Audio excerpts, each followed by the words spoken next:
stated in section 2, which chapter 2, section 8 of the Constitution, whereby our national objective is to create a free, sovereign, democratic society where the people enjoy prosperous, happy, and fulfilling lives.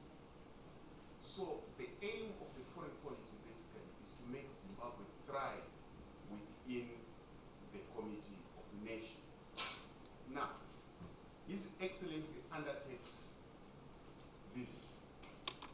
That's what we call top diplomacy. When a head of state, our President Mnangagwa, is invited for a state visit, an official visit, as our top diplomat. That's what we call top shelf diplomacy. Now, His Excellency goes to China. I'll start with Chile.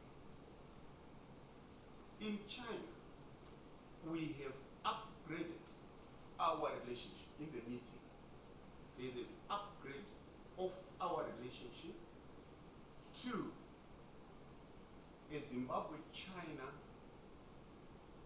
community with a shared future that is all weather, which means it's raining, it's thunder, it's hot, it's cold, things are not good, things are good, we are together. That's a high level of friendship between nations. This is where we are now with China. Now, our relationship is not only political, it is economic. Because we say the first objective of any nation is to have an international environment that is peaceful, and then trade can take place. Now, in their encounter, their excellencies talked about strengthening our relationship across all these sectors. Economically, the trade between China, or People's Republic of China, and Zimbabwe stands at 2.3 billion annually.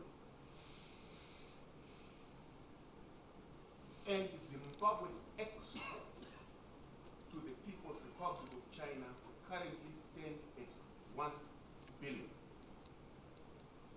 China is the third largest trading partner of Zimbabwe, with UAE at the top, South Africa second, and China third, followed by Mozambique.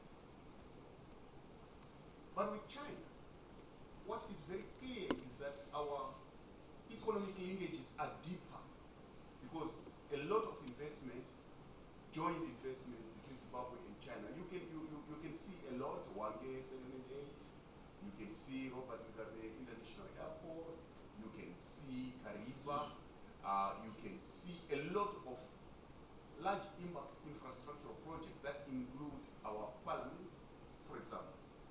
So there is a lot of economic activity between Zimbabwe and China. And after all, we are currently, China proposed a zero tariff, which means free trade between Zimbabwe and China. It was announced at FOCAC in June that all countries that have diplomatic relations with China who are in Africa will have zero tariff access to the Chinese market. But these are least developed countries. Zimbabwe is not a least developed country. So we actually have to negotiate a free trade agreement. And we are currently doing that. In terms of the goods that are having access to the Chinese market, I'm happy to report that last week, representing the agricultural sector, the foreign minister of the Republic of Zimbabwe signed a blueberry access trade agreement with China, which means our blueberries now have access to the Chinese market. We are having a lot of negotiations across all sectors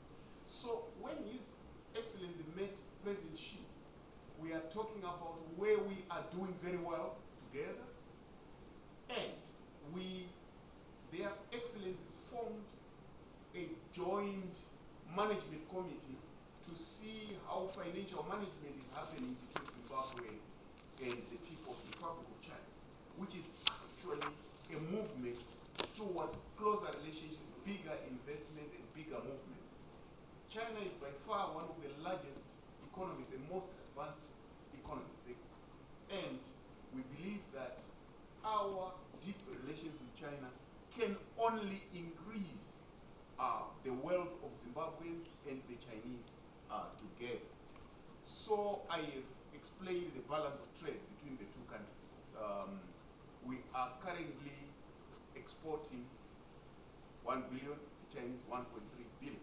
So yes, it's in favor of China, but we are looking at a future that is more bright.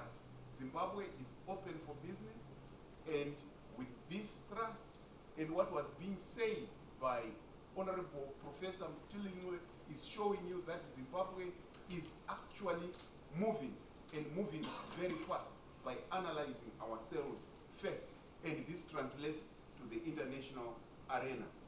Now, on the other issue of Abigail, what are the strategic benefits?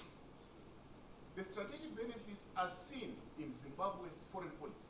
One, Zimbabwe is, first of all, the policy goal is to promote a peaceful and secure international environment for Zimbabwe's development. And how do you secure it? You secure it through top diplomacy, and His Excellency the President got onto a diplomatic offensive just to make sure that we have this secure and friendly international environment in which Zimbabwe can do its trade. That's the first strategic benefit. Visit to His Holiness the Pope, first of all, is a gesture of a white dove by His Excellency the President. We are talking about Zimbabwe advocating for peace and moving towards peace. And today His Excellency was inaugurating our campaign for the United Nations Security Council seat. So that's the white dove, the peace. And the Vatican represents exactly that. And during that time, His Highness, the Pope, Holiness, was able to praise Zimbabwe for removing the death penalty. So these positive vibes to Zimbabwe are strategically beneficial for us as a purveyor of peace, not destruction.